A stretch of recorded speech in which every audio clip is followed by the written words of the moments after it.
report from the Department of Labor finds an increasing number of American workers are outsourcing their jobs. For more on this crucial issue, let's go to Joshua Russell in the Money Room. Thanks, Brendan. For years, corporations have been outsourcing their labor to developing nations as a way to cut costs. But recently, many individual employees have been sending their own work overseas. I take the money that I would have spent on coffee and pay someone in India to do my job for me. It's allowed me to unleash my full potential. Philadelphia accountant Donald Felton outsources the majority of his daily workload to Jahanara Kashem, an accountant based in Bangalore, India. I get my assignment from my supervisor and I send it off to Jahanara. Sometimes I'll look at it when it's done, but usually everything's right. Mr. Kashem says he's extremely happy with the 68 cents an hour Donald pays him.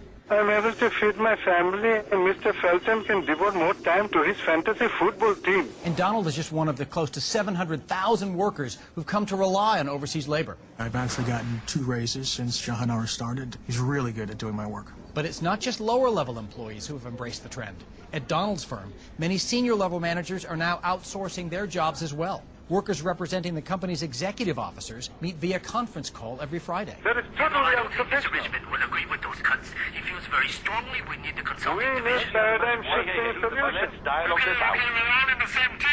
Some overseas workers have done so well, they've been able to outsource their own outsourced work to those even poorer than themselves. I pay a starving manager accountant one handful of rice per day to fill out the expense reports that are sent to me from the U.S. Analysts predict that if the trend continues by 2025, the world's poorest man, Ahmed Khalili of Afghanistan, will be doing 83% of the globe's work. It's a scenario that would suit Donald Felton just fine. I'm trying to get to a point where I can just lay in one place and not have to do anything ever. With the Onion News Network, I'm Joshua Russell. Thanks, Joshua. Personal outsourcing is expected to grow as much as 20% over the next 5 years, according to the Filipino team that completed the Department of Labor's report.